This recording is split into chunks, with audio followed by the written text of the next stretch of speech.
Fala pessoal, eu sou o Edson e esse é o canal Trading e Valor. Bom, eu quero falar agora de long and short. Mais cedo eu fiz um vídeo e não falei exatamente de long and short, quer dizer, não falei nada de long and short, mas a ideia é colocar mais coisas no canal no decorrer do tempo, tá? Porque assim, ninguém faz uma operação só, né? Ninguém, não sei, né? Talvez seja pesado, talvez algumas pessoas façam um tipo só de operação, mas eu procuro diversificar, fazer algumas operações diferentes e estou focado em long and short por enquanto, que eu me propus nessa ideia do canal, voltei com o canal para começar a me obrigar a estudar, a fazer e montar as coisas para suporte de long and short. Funcionou, desenvolvi a planilha, abri o grupo no Telegram, escrevi um robô meu, então seguiu o objetivo, né? E eu fiz esse vídeo mais cedo, vou colocar aqui, vocês dão uma olhada lá, que é uma operação. É uma operação estruturada, no sentido tem opção, tem futuro, tem ação, e eu acho interessante. Estou acompanhando, vamos ver se o racional dá certo. E gostaria de ouvir de vocês. Dê uma olhada lá no vídeo e comentários são bem aceitos. Então dá uma olhada lá. Então vamos falar de long and short, né? E por que eu falei isso, né? Porque long and short já tem um tempo, não está numa época interessante. Os gráficos de resíduos são feios, a grande maioria deles está feia, né? Eu até separei dois casos aqui tão mais bonitinhos para mostrar o que eu acho de gráfico bonito e o que eu acho de gráfico feio. O de Petro, que é o que está aqui, até que está bonito, mas eu tenho uma ressalva com Petro, também vou falar. E eu sei que muita gente que fala de long and short deixa eu entrar no screening que acho que eu mostro melhor. Muita gente que fala de long and short fala que é uma operação que independe da direcionalidade do mercado e dá para fazer a qualquer momento. Não é o que eu observo, tá? E eu acho que é melhor mostrar com dados assim, e vocês acompanhando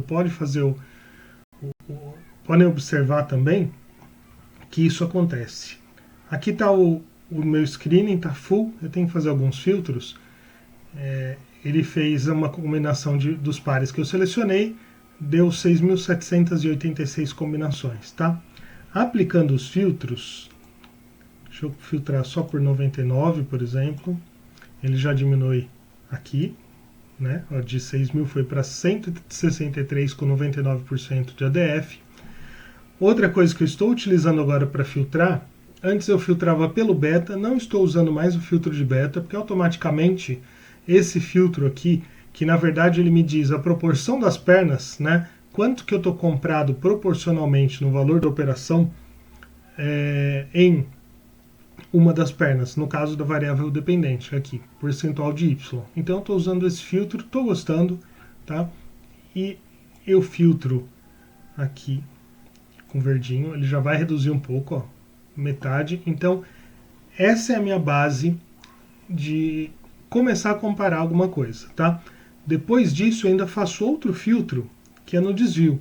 E é aqui que dá para ver que long and short não é tão independente da direção do mercado assim. Isso aqui muda. Então, por exemplo, a gente está no mercado ainda de alta, depois de uma grande perna. Então, se eu for filtrar aqui e ver a proporção entre as operações que estão lá embaixo, com menos 2 desvios, ó, a gente tem 11 pares que atenderam esses filtros, com o resíduo lá embaixo. Se eu filtrar aqui pela cor verde, que é o resíduo lá em cima, vão ter 38, ou seja, tem quase 4 vezes mais pares verdinhos no desvio de cima do que pares vermelhinhos no desvio de baixo. E isso acontece o oposto quando a tendência é de baixa. Isso aqui se reverte. Quando a tendência é de baixa, clara, né? Porque hoje a gente tem uma tendência clara de alta no Ibov, né? A gente veio aqui, ó, dessa pernada de acho que 20%, né? Ó, não, 18%. E agora a gente está numa região aqui, talvez consolidando, ou quem sabe preparando mais outra perninha de baixa. mas não sabemos ainda o que vai acontecer, né? Mas o fato é, viemos de uma tendência de alta. Então, isso reflete sim aqui nos pares que aparecem um desvio positivo e negativo. Então a gente tem 4 vezes mais. Quando a tendência de baixo, isso muda. A gente vai acabar achando mais pares no desvio -2 do que no desvio 2, tá? Então isso já acontece uma mudança. Isso independe. Se eu colocar, por exemplo, filtrar por ADF 95, também continua a mesma coisa. Que são os dois que eu olho, tá? 99 e 95. Ó, a gente tem 108 pares atendendo os critérios que eu uso e batendo em desvios positivos, né? Então são 108 pares. Se eu filtrar os desvios negativos, cai para 34, também 3 vezes, né? O outro era quase 4. Esses são 3 vezes. Então isso muda sim, tá? Se vocês acompanham long and short, vocês podem olhar nas ferramentas de vocês que isso dá para perceber nitidamente, tá? Então esse é um primeiro comentário. O outro comentário é que os pares estão muito feios. Se eu escolher aqui, não tem mais, né, aquela constância do desvio padrão, de 2 desvios padrões serem pontos de referência para a grande maioria dos casos, dos pares. Outra coisa que acontece é tendência, ou se não, eu tirei aqui o meu ferramenta, deixa eu colocar ela de novo, para ajudar. Então, o que acontece também é canais, deixa eu mover isso para cá, canais de tamanhos diferentes, né? Sei lá, eu estou fazendo um canal aqui que eu poderia entender que eu estava obedecendo um aqui, aí eu obedeci um aqui, né? E aqui nem sei mais o que eu estou fazendo, talvez obedecendo um aqui. Mas enfim, isso está acontecendo bastante, né? Com os pares. Ou outra coisa que está sendo comum é esticadas. Então, não está fazendo o gráfico mais bonito que a gente espera, que é aquele gráfico tocando os dois extremos e voltando à média. Tá? Então, já há um tempo, é isso que eu chamo de resíduo feio. Né? E você pode escolher outro qualquer aqui, mesmo com 99 de ADF, vamos pegar um de 99, e os pares estão sim feios, né? Vamos pegar um qualquer aqui. Esse até que está mais bonitinho lá, mas ó, teve picos, Gafisa com... Olha, ó, esse aqui, ó, meia-vida alto. De um modo geral, a grande maioria está sim feio. Tá? Então, nessas últimas semanas eu tenho achado pouca coisa para operar. Dessa vez eu achei só Klabin com SUSB, que eu acho que também é interessante pelo par, por ser par intrasetor, né? São dois papéis de celulose, e a gente vai dar uma olhadinha nesse. Mas antes eu quero mostrar o que eu acho de par bonito. Semig com açaí foi um que eu mencionei há algum tempo. Ele tem a característica dessa oscilação de vai e volta, retorna à média. E açaí aqui teve uma dor de corno minha, porque eu coloquei uma entrada por volta de 2,50, que era aqui, né? Eu coloquei, que eu costumo usar. Volta. Fecha. Deu zoom, nem sei dar zoom nisso aqui. E agora ele volta com zoom aqui. Aí, beleza. Então,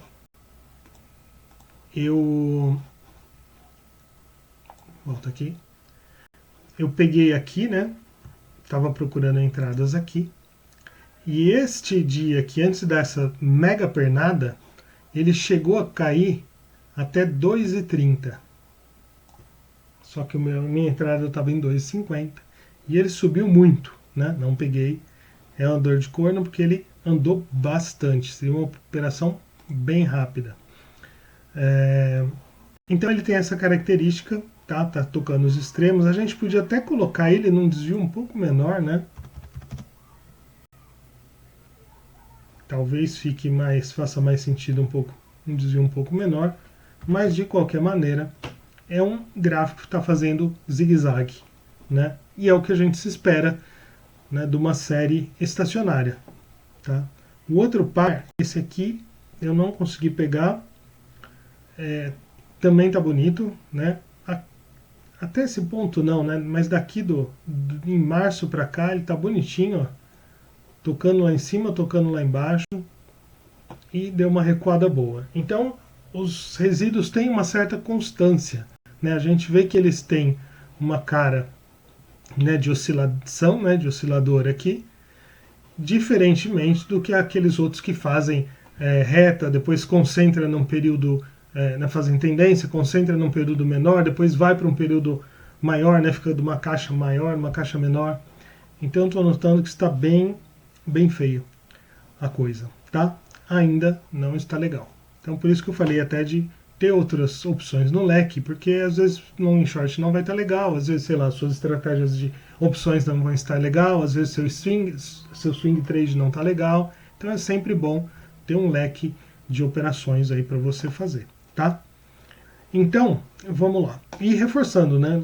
Long and short não é uma estratégia que você independe totalmente do mercado. Não, ela é afetada sim, tá? Pelo que eu vejo aqui, eu sei que bastante gente fala, não, independe, qualquer período, não, o número de pares reduz, os resíduos não ficam interessantes, não é, definitivamente não é independente da direção do mercado, tá? Ela sofre sim com as mudanças, com tendência e é perceptível, tá? Você mesmo pode ver isso na sua ferramenta ou se você tiver uma planilha, você filtra, você vê que os pares ficam daquele modo que eu falei para você, tá?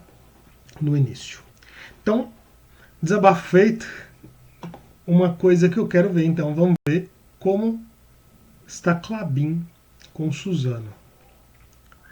Vamos ver nos outros períodos. Ela aqui está com 95. 95 GDF também. Já foi para 90. 189 períodos ela está com 99. Segue com 99. Continua. Nossa, 484 aqui de Key Fuller.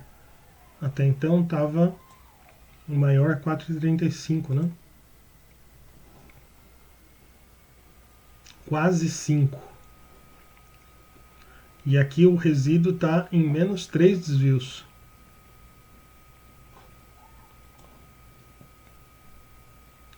(4,58). Tá em 6 desvios, ela está com 99%, está bastante. Eu não olhei o beta, que se muda bastante, o 1,93 está em torno de 2, né? 2,11, 2,26, o beta está mexendo bem. Qual a avó do beta? Não está tão alta. 2,31, entre os períodos tá, né? No mesmo período, a volta boa do beta. É uma operação interessante. Operação interessante. Vamos ver a posição dos papéis. Vocês sabem que eu gosto sim de olhar como estão os papéis. Isso define sim se eu entro ou não. Então seria uma compra de SUSB com uma venda de Klabin. Então seria uma compra de Suzano.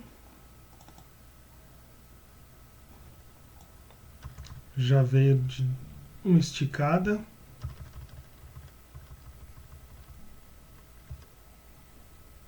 Tem um ponto que suporte antigo, né? Já tá, até teve um primeiro aqui, tem outro aqui.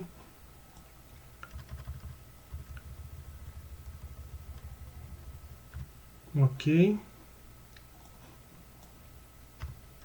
Pode ter sido uma exaustão isso aqui.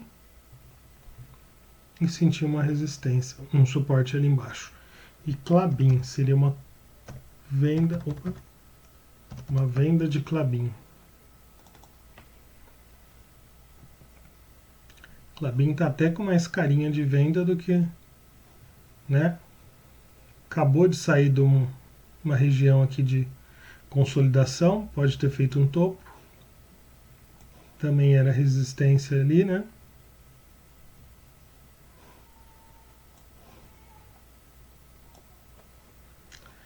Nada contra esse aqui. Eu acho que está interessante sim, nada que desabone a operação nos papéis. Eu acho que é uma operação para se ficar de olho. Tá? Vamos reduzir aqui esse desvio, que eu estou achando que ela está fazendo uma caixinha menor ali, né? Com desvios. Um desvio. Eu não gosto de entrar em período muito baixo. Qual que estava com 4? Olha, esse está com 5. Aqui, Fuller 5. 377. E aqui está 2,11. 205. 193. 2,11. O beta está dando uma variada boa ali. E os maiores 2,29, está 2,20. Em torno de 2. Tanto que a vol do resíduo está alta. Acima de 20 em todos. E a vol do beta não está muito alta. 4,84, 126 períodos.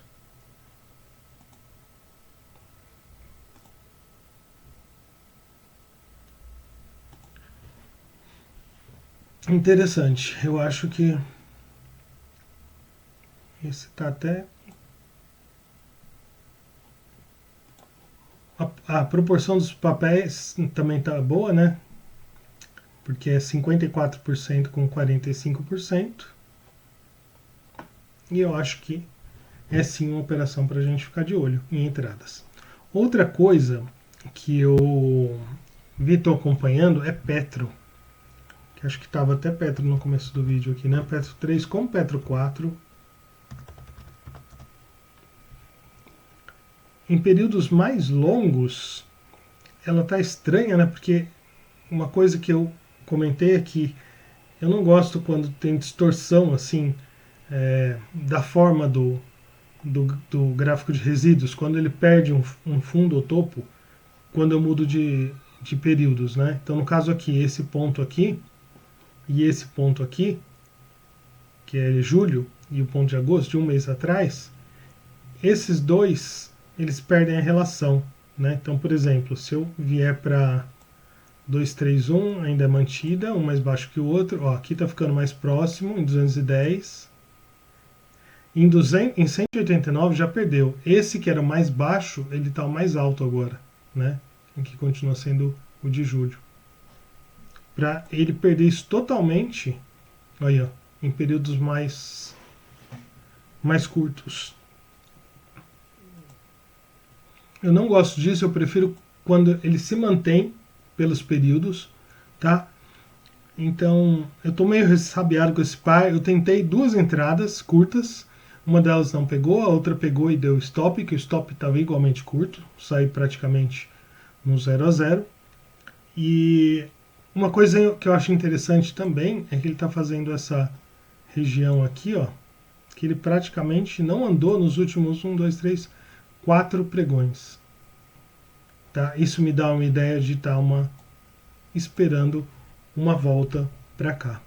Tá? Outra coisa que eu percebi, eu até mandei no grupo do Telegram. Aliás, se você não sabe que tem um grupo do Telegram, dá um link na descrição do vídeo ali embaixo.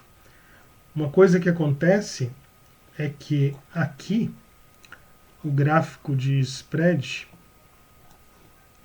eu estava falando de CCRO, né? Deixa eu colocar de Petro.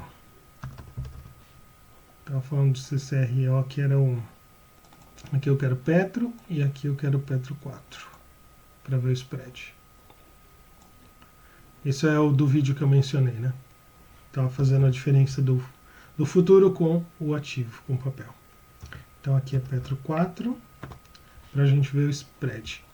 Porque Petro está com o maior spread dos últimos 11 anos, se não me engano, que foi o que eu vi, quer ver? Isso aqui, gente, é o gráfico de spread, ou seja, a diferença Não é ratio, não é nada, é diferença mesmo, é Petro 3 menos Petro 4, tá? O Profit já faz esse gráfico pra gente. Então a gente está aqui no nível de 382 hoje. E a gente pode ver que 382, ó, foi atingido só... Vamos colocar isso aqui que é mais fácil, né? 382 foi atingido só aqui, ó, nesse carinha aqui. Isso era 2011, março de 2011. Então são 11 anos que a gente não atinge esse nível de spread. Então ele está num spread bem alto já. Veio de uma esticada, né, ó. Aqui ele deu uma consolidada, esticou, consolidou com uma amplitude maior aqui, esticou de novo, e talvez, eu não costumo olhar, né, vamos ver como que está a correlação. Já começou a dar uma voltada também, tocou antes no 2 desvios ali em cima.